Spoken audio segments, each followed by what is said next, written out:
Olá pessoal, eu sou o Léo e hoje a gente vai falar sobre o estudo experimental do calor de neutralização. Bom, quando a gente fala de calor de neutralização ou a entalpia de neutralização, a gente está falando da energia que se refere ao calor, envolvido, a essa energia envolvida na reação de 1 mol de ácido com 1 mol de base, formando 1 mol de água.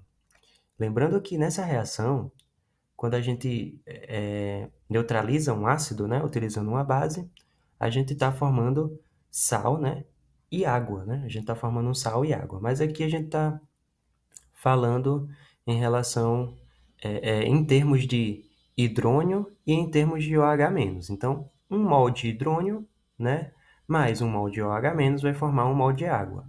E esse calor, essa entalpia, essa diferença de entalpia entre reagentes e produtos vai ser justamente o que a gente chama de calor de neutralização, ou entalpia de neutralização. Esse valor, ele sempre vai ser menor que zero, certo? Isso, a gente pode inferir, então, que esse ΔH de neutralização vai ser de origem exotérmica, A temperatura, o termômetro ele vai sentir um aumento de temperatura com o decorrer da reação. Isso acontece porque parte da energia dos íons é utilizada para formar as ligações, que é justamente a formação das moléculas de água, certo? E o restante dessa energia vai ser liberada, na forma de calor. Então, todo o ΔH de neutralização, ele vai ser negativo, ele vai ser exotérmico. Quando falamos dos valores desse parâmetro, a gente precisa analisar a natureza forte ou fraca do ácido e da base, certo? Se temos ácido e base forte, esse valor de calor de neutralização ele vai ser aproximadamente igual, para todo e qualquer ácido e base forte. Agora, quando falamos das reações de neutralização envolvendo um ácido e ou base fraca, a gente vai ter esse valor variando de reação para reação, Isso a gente pode ver aqui com base nessa tabela, ó, que a gente tem o HCl, que é um ácido forte, e o HBr, que é um ácido forte, reagindo aqui com o NaOH, certo? Formando aí os respectivos sais e água. Então percebam que os valores de ΔH de neutralização são aproximadamente iguais, Menos 57,9, menos 57,6 kJ por mol, que é a grandeza do calor de neutralização, unidade de energia por unidade de quantidade de matéria.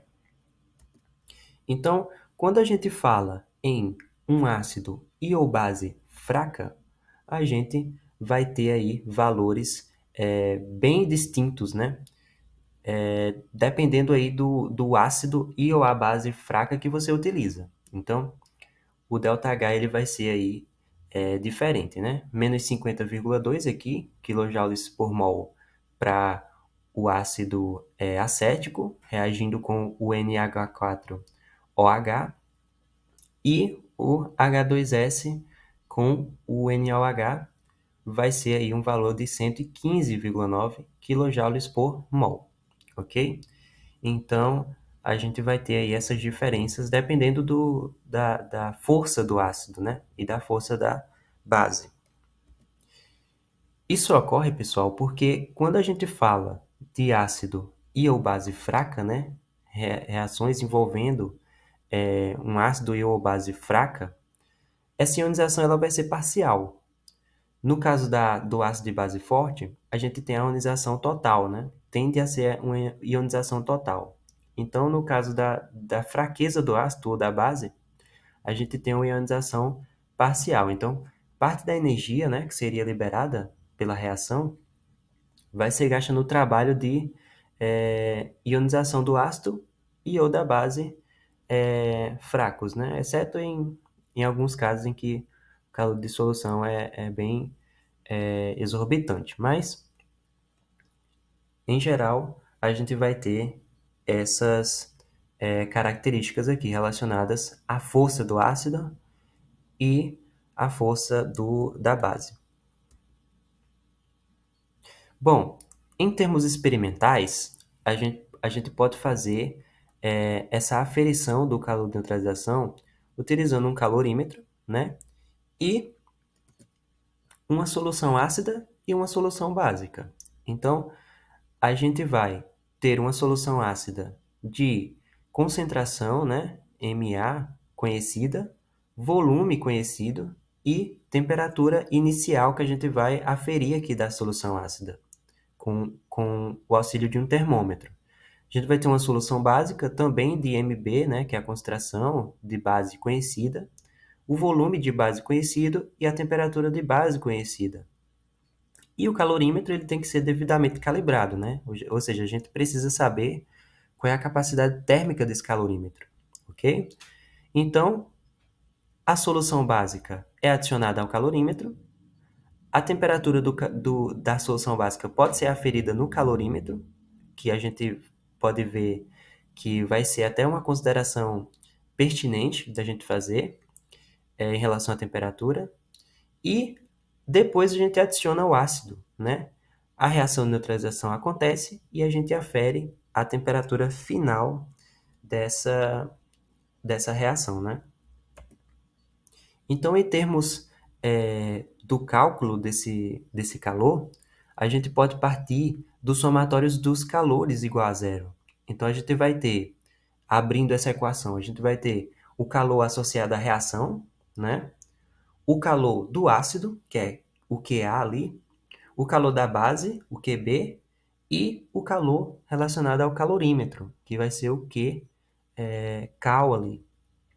E esse somatório desses calores igual a zero. Então, se a gente coloca o calor de reação para o outro lado, né, para o lado do zero ali, a gente vai ficar com um calor negativo de reação, que é justamente o que a gente mencionou anteriormente, que o calor de reação de uma reação de neutralização, ele sempre vai ser de ordem exotérmica, vai ser um calor negativo, certo? Ele vai liberar energia. Então a gente vai perceber que a temperatura final de uma reação de neutralização sempre vai ser maior do que as temperaturas iniciais da base e do ácido. Portanto,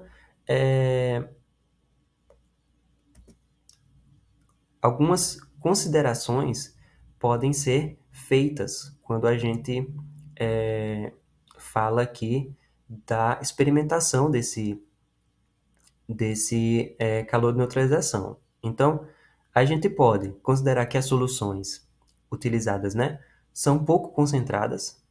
Quando a gente fala que elas são pouco concentradas, as propriedades que a gente vai utilizar no cálculo, que é a densidade, para saber a massa, né, das soluções, ou o calor específico das soluções, vão ser aproximadamente iguais a os da água, né? Porque como elas são pouco concentradas e o solvente utilizado frequentemente é água, né?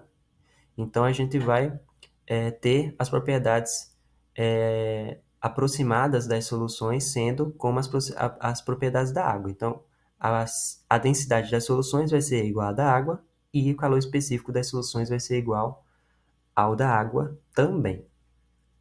Outra consideração que a gente pode fazer é que a temperatura inicial da base vai ser igual à temperatura inicial do calorímetro.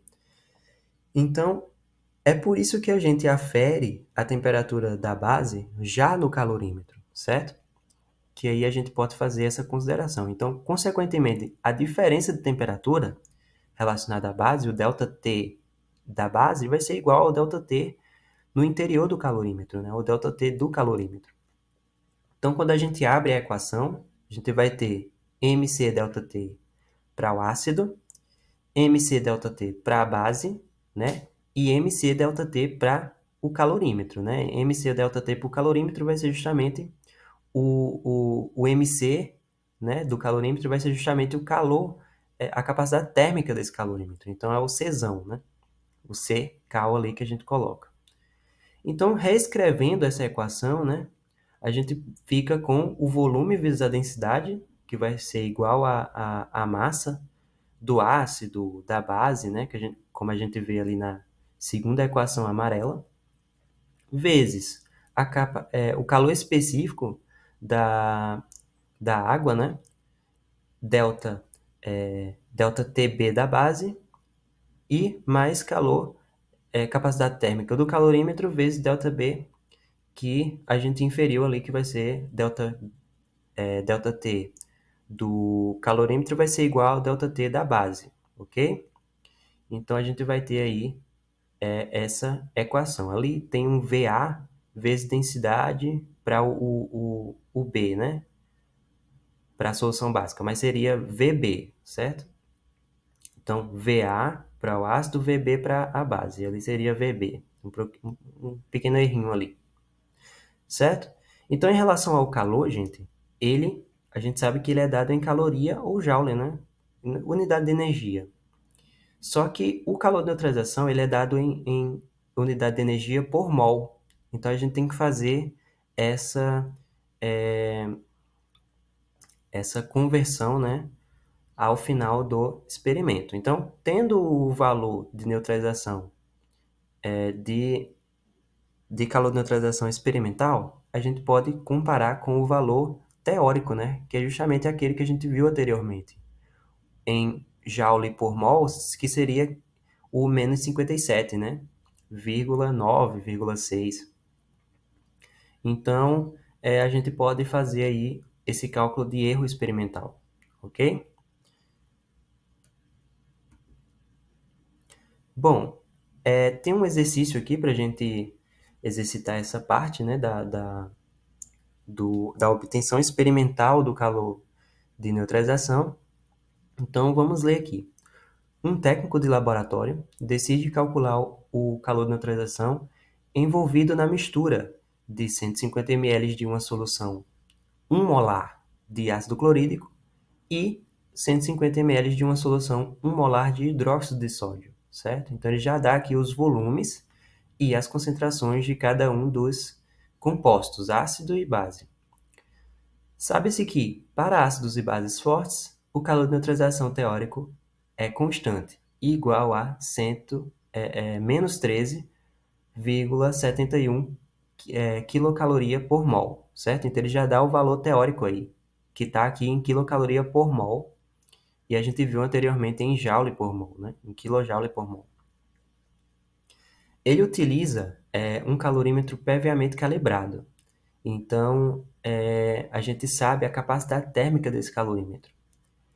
E se faz as seguintes considerações, né? Que o calor específico das soluções é igual ao calor específico da água. E a densidade das soluções é igual à densidade da água. Ou seja, as soluções elas podem ser consideradas como pouco concentradas, né? A temperatura inicial da solução básica foi medida no calorímetro, né? O ΔT da base vai ser igual ao ΔT do calorímetro, né? Obtendo aí uma temperatura inicial de 22,5 graus Celsius. A temperatura da solução ácida, antes de ser adicionada ao calorímetro, era de 23,6. Então, essa vai ser a temperatura inicial do ácido. A temperatura após a reação foi de 30,55 graus Celsius, né? Então, essa foi a temperatura final do experimento. O erro experimental obtido pelo técnico foi D. Então, a gente pode começar calculando quantos mols de ácido reagem com quantos mols de base, né? Como a concentração é a mesma para os dois casos e o volume também, então a gente faz um cálculo só, certo? A gente tem uma concentração igual a 1 mol por litro, só que não foi utilizado 1 litro, foi utilizado 150 ml. Então, a gente tem que saber quantos mols reagiram, né? Tanto de base quanto de ácido. Então, a gente fazendo uma simples regra de 3, a gente tem essa quantidade em mols igual a 0,15 mol. Colocando os valores do enunciado da questão na nossa fórmula de calor de reação, certo? Lembrando que é importante que vocês consigam chegar nessa equação a partir do somatório dos calores igual a zero, certo? E após chegar nessa equação, vocês utilizam ela para calcular aqui o calor de reação, certo? Então, só substitui os valores aqui. Coloca os valores direitinho e vocês vão obter um calor de reação igual a menos 2.291,55 caloria, ou em quilocaloria vai ficar menos 2,29 quilocaloria, certo? Só lembrando daquele errinho ali que tem VA, né? Que na verdade é VB, né? Que é o volume da base, ok? Bom, só que lembrem que esse valor obtido de calor de reação, ele está relacionado ao 0,15 mols, certo? Que a gente encontrou ali no início da resolução. Só que a gente precisa saber qual que é o valor de energia para 1 mol, certo? Que é justamente aquela correção que a gente falou anteriormente, que tem que ser feita, né? Porque o ΔH de neutralização, ele é dado em energia por mol. Então, quanto que foi essa energia para 1 mol, né? Aí a gente faz uma segunda regra de 3 aqui e fica com um valor de menos 15,277 quilocaloria por mol, né? Para 1 mol. Então, agora é só calcular o erro experimental. Esse menos 15,27 é justamente o nosso calor de neutralização experimental. O teórico foi dado ali no questionamento, né? Que é menos 13,71 quilocaloria por mol. Então a gente calcula esse erro experimental aí, que é a diferença, né, do valor obtido com o valor teórico dividido pelo valor teórico. Aí vamos ter aí um erro experimental de aproximadamente 11,43%, que é justamente a nossa alternativa B ali, ok? Então, com base nesses preceitos, nessas considerações que a gente consegue fazer, a gente pode calcular o calor de neutralização experimental envolvido em uma reação de neutralização, ok? Bom, obrigado por assistir. Dá um like se você gostou, se inscreva no canal e até mais.